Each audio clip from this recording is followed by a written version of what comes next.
'n voorreg om weer vanmôre saam met jou God se woord oop te maak, saam met jou te leer, saam met jou te groei, saam met jou stil te word vanmôre. Ek is Rinus van Sion in Parys en vanmôre is dit juis ons tema.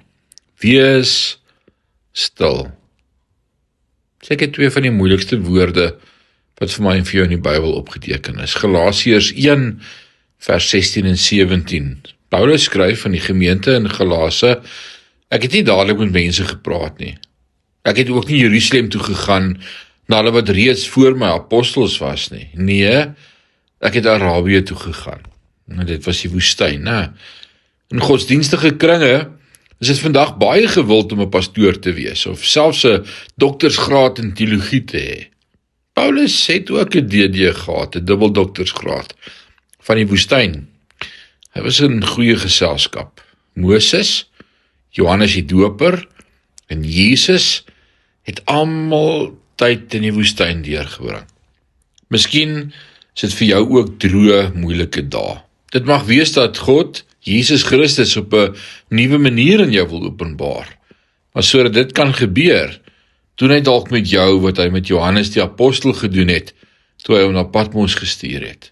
Op ongeveer 100-jarige ouderdom is Johannes na Patmos verban, 'n rotsagtige, dorre eiland wat gelyk het of God dit verlaat het. Dit was 'n moeilike situasie, en Johannes het ongetwyfeld gewonder wat aan die gang was. Ek is oud, kon hy gesê het. Ek het op die Here vertrou. Ek is aan hom verbind. Waarom hierdie afsondering? Maar toe sien hy Jesus Christus. Johannes het begin skryf, en 22 hoofstukke later was die boek Openbaring voltooi. Miskien is jy op 'n punt waar jy vra, met wie kan ek praat, of watter raad kan ek kry, terwyl die Here jou in werklikheid dalk in hierdie tydperk op 'n eiland van afsondering geplaas het, om aan jou openbaring van Jesus Christus te gee. Moenie oor die omstandighede kla nie. Aanbid die Here. Kom nader aan hom.